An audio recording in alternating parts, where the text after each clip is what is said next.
Pernahkah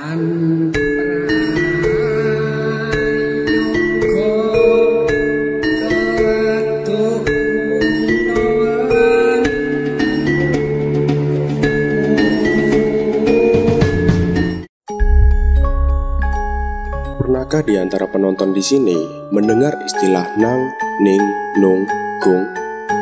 Mungkin orang masih asing dengan istilah tersebut. Namun, bagi beberapa masyarakat Jawa, mungkin sering mendengar kata tersebut. Karena sebenarnya, nang, ning, nung, gung merupakan nada yang dihasilkan oleh alat musik tradisional Jawa, yaitu gamelan. Jika Anda sering bermain gamelan atau pernah mendengar bunyi gamelan, Anda akan mendengar bunyi-bunyi yang dihasilkan oleh kenong dan bonang. Nang, ning, nung, gung. Bukan hanya sekedar alat musik saja, namun 4 kata tersebut dijadikan sebagai kiasan yang menggambarkan tahapan mencapai pribadi yang lebih baik lagi. Lalu, seperti apakah filosofinya? Berikut penjelasan yang sudah dirangkum oleh beberapa sumber.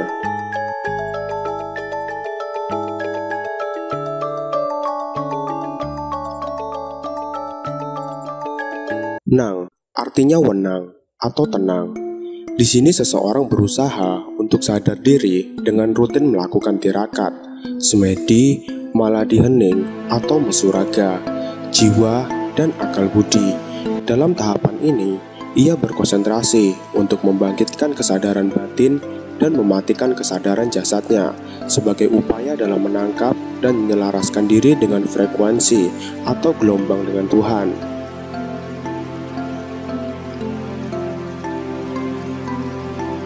Ning, artinya wening atau hening. Di sini seseorang berusaha mengheningkan atau meniadakan daya cipta atau akal budi agar menyambung dengan daya rasa sejati atau sukma sejati yang menjadi sumber cahaya yang suci. Tersambungnya antara cipta dengan rasa akan membangun keadaan yang wening. Artinya, dalam keadaan mati raga, seseorang sedang menciptakan keadaan batin atau hawa, jiwa, nafs yang hening dan khusyuk, bagaikan di alam sonyaruri atau awang uhung. Namun jika tetap terjaga dalam keadaan batiniah, dampaknya ia pun dapat menangkap sinyal gaib dari Sang Sukma Sejati, yakni Tuhan Yang Maha Esa, sebagai bekal jalan hidupnya.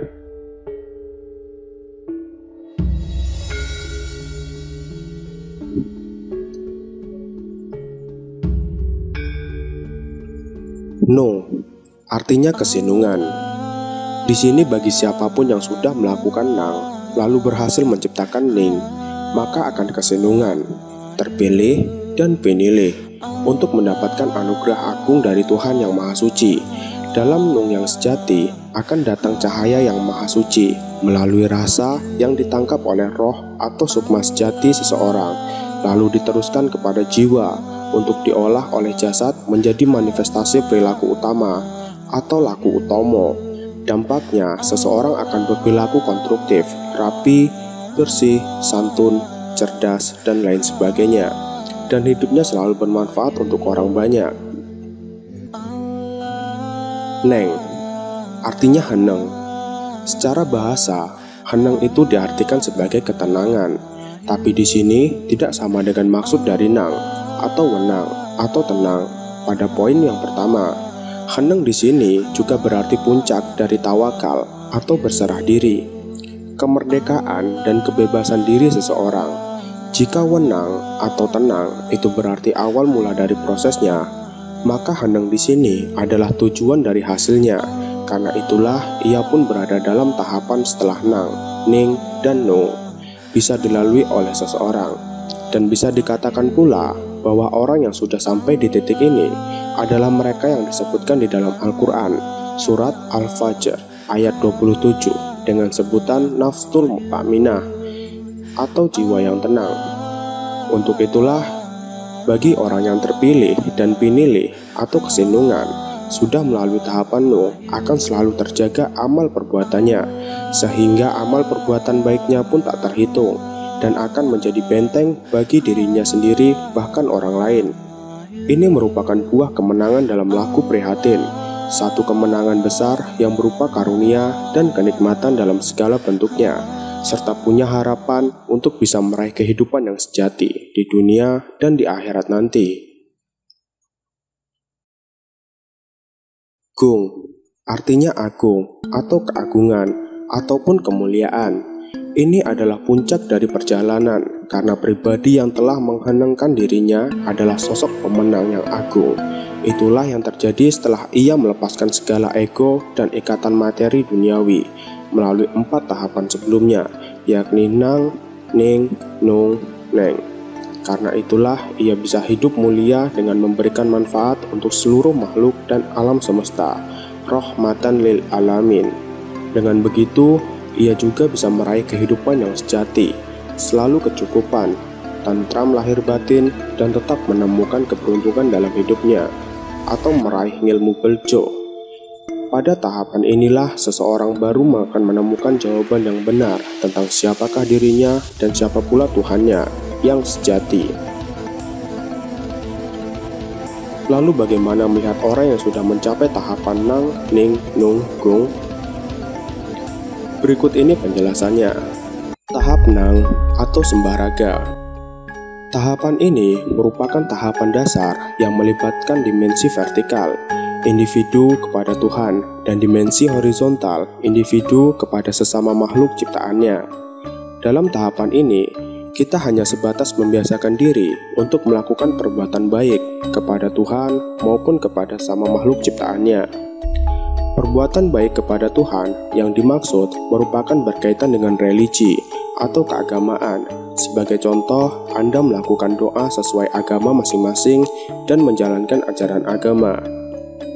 Hal ini berguna untuk membiasakan diri untuk selalu eling atau waspada.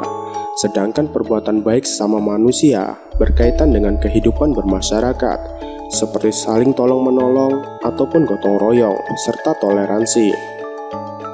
Karena yang dilakukan masih sadar, terkadang seseorang merasa telah menjadi orang yang paling baik, bahkan menganggap dirinya memiliki tataran spiritual yang tinggi. Kebaikan yang dilakukan pun masih diliputi oleh rasa negatif, ingin puji dan ingin diakui. Dalam tahapan ini masih dikuasai oleh sifat keakuan, yang justru membuat kebaikan yang dilakukan hanya ingin mendapatkan pengakuan dan pujian. Tahap Ning atau Sembah Kalbu. Memasuki tahapan yang lebih dalam pada alam bawah sadar. Ning atau hening menggambarkan hari yang bersih dan batin yang selalu sadar atau eling dan waspada. Ning dicapai ketika batin dan hati selaras dalam menjalankan ajaran agama dan melakukan kebaikan yang tulus tanpa sifat keakuan. Semua yang dilakukan murni tentang ketulusan hati. Dalam tahapan Sembah Kalbu ini akan melibatkan 4 elemen, yaitu tapa ngelmu, artinya berserah diri kepada Tuhan, menyelaraskan diri dengan alam semesta. Tapa geniara, yang artinya tidak mudah tersulut api negatif tentang keakuan. Tapa banyuwara, artinya mampu menyaring ucapan orang lain, tidak mudah terprovokasi, dan melakukan analisis terlebih dahulu dalam menanggapi suatu masalah. Tapa mendem, artinya tidak membanggakan kebaikan yang dilakukan pada orang lain. Ia akan bersikap rendah hati dan tidak sombong. Tahap Nung atau Sembah Cipta. Nung atau kesinungan, yakni terpilih atau pinilih, yang diartikan Anda dipercaya oleh Tuhan untuk mendapatkan sesuatu anugerah. Hal ini dikarenakan perbuatan baik yang dilakukan dengan tulus tanpa pamrih. Ketika perbuatan baik yang dilakukan sinkron secara lahir maupun batin, maka akan terwujud tindakan positif yang sesungguhnya. Tindakan tersebut akan menjadi suatu kebiasaan yang tertanam dalam jiwa. Seseorang yang sudah sampai dalam tahapan ini akan memiliki batin dan hati yang bersih, tulus, sabar, dan ikhlas. Ia mampu mengenal jati dirinya dan akan memiliki pemikiran yang luas. Sifat-sifat buruk seperti sombong, munafik, hingga fanatik sudah tidak akan ia lakukan. Tahapan ini menyadarkan bahwa sesungguhnya semua yang kita lakukan hasilnya akan nikmati juga. ibarat kita menanam biji kebaikan, maka hasil tanaman sebuah kebaikan juga yang akan kita peroleh. Tahap gung atau sembah rasa. Tahapan yang terakhir yaitu gung atau sembah rasa, yang diartikan sebagai kemenangan. Kemenangan yang dimaksud merupakan hadiah istimewa yang Anda terima atas pribadi yang sudah Anda perjuangkan mengalahkan nafsu negatif yang ada dalam diri Anda. Dalam kata lain, Anda yang memenangkan pertempuran dalam diri tersebut akan mendapatkan nur atau cahaya suci karena berhasil mengalahkan nar atau sifat keakuan. Yang sudah berhasil dalam tahapan ini akan menjadi pribadi yang mulia antara pikiran, ucapan, dan perbuatan yang sinkron. Memasuki tahapan ini, seseorang akan merasakan kehidupan yang damai dan bahagia, tidak lagi memiliki hawa nafsu negatif. Semua perbuatan yang ia lakukan tulus untuk kebahagiaan sesama makhluk. Kelima tahap tersebut bisa merupakan tahapan yang harus ditempuh orang Jawa untuk mengenal dirinya sendiri atau diri sejatinya. Dan bila maknanya dipahami secara lebih luas, maka kelima tahapan tersebut adalah sesuatu yang sangat berharga daripada dunia dan segala isinya. Seseorang akan menemukan definisinya sendiri tentang siapakah dirinya dan siapa pula Tuhannya. Ia pun akan hidup mandiri dan tidak hanya sekedar ikut mengikuti orang lain, karena ia mendapatkan pencerahan sesuai dengan haknya, sehingga ia akan menyelamatkan seseorang dari azab bencana.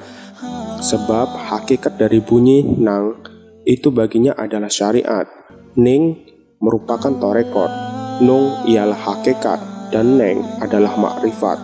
Sedangkan gung adalah ujung dari keempat tahapan tersebut, yaitu anugerah dari Tuhan, yang berupa puncak dari ilmu untuk makhluk yang disebut sebagai ngelmu sastra jendra hayu denengrat pangeruting iu. Dengan ilmu tersebut, ia akan selamat dan menyelamatkan di dunia maupun dan di akhirat nanti.